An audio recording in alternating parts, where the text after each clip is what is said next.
Today I want to talk about bedroom guitars versus gigging guitars. And before anyone gets all worked up about it, I'm not saying they're different categories. Most guitars can do both. But what I've noticed is that I evaluate guitars differently depending on what I'm doing with them. A home cook and a restaurant chef may evaluate knives differently. A weekend sports car owner and a daily commuter may evaluate cars differently. And I think guitar players are the same. So when I'm not in a band, guitar playing becomes a very personal thing. So it's about tone, it's about nuance, it's about feel, it's about experimentation, finding the right pickup height, comparing guitars, listening for little details, and probably nobody else would ever notice those, but you. And it's almost a form of sonic therapy. But when I'm in a band, my priorities change almost overnight. All this nuanced stuff that I just mentioned goes flying out the door. Now I just want to plug in, tune up, and play. Can I be heard? Does it stay in tune? Is it comfortable? Can I move around with it for 3 hours? Does it fit in with the sound of the band? Those questions suddenly become a little more important than fretboard radius or what magnets are in the pickups. And that's where these guitars have taught me some interesting lessons. Now this is my Edwards Japanese Les Paul copy. And I originally bought this as a part of my curation. I wanted a proper like Les Paul style guitar.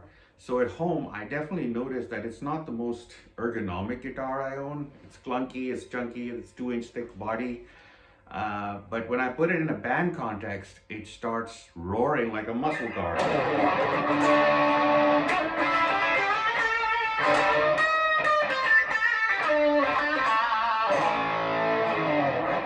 And suddenly I stopped caring about some of the things that bothered me at home.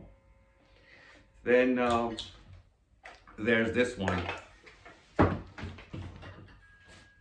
My Japanese Stratocaster 50s modified. And this one is more refined. I bought it to scratch the whole Clapton, Knopfler, Gilmore itch. And I genuinely love this guitar at home.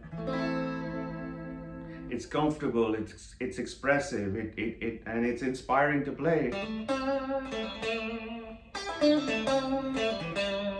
I even used it at band rehearsal recently, and it worked. But after 12 songs, I realized that while it can absolutely do the job, most of its magic is, it still happens when I'm sitting by myself exploring sounds and ideas.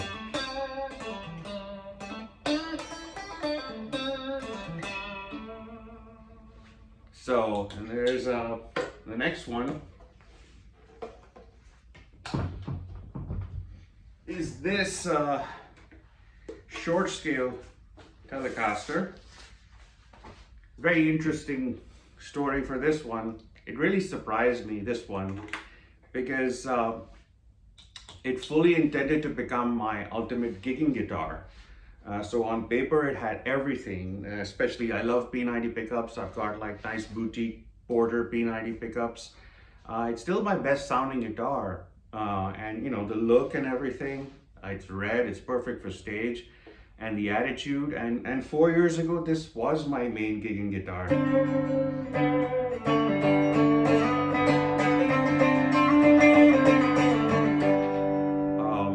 But over time the weight started to matter. This thing's heavy, so comfort started to matter, and before I knew it, the guitar I thought would become my main working guitar had quietly become one of my favorite home guitars.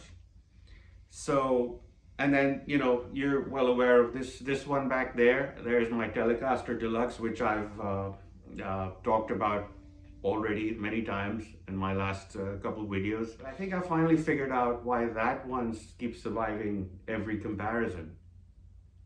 And it's because it works everywhere. At home, at rehearsal, at gigs. It doesn't ask me to choose. In fact, I was recently considering leaving that one at home and using just that Les Paul copy and the Strat for rehearsals, classic combo. And after thinking it through, I realized I'd probably spend half the night switching guitars, which I don't want to do. So that Telecaster won again. Not because it's the most exciting, not because it's the most expensive, it's just because it solves problems. And I think that's the biggest thing I've learned since getting back into bands. So when I'm at home, I tend to curate. I start thinking about different flavors, different experiences. But when I'm playing with a band, things become much simpler. The guitars that survive are usually the ones that make the job easier. Anyway, yeah, so I'm curious. Have you noticed this for yourself? Do you have guitars that seem perfect at home but rarely leave the house? Or guitars that come alive the moment the drummer starts counting off? Let me know in the comments.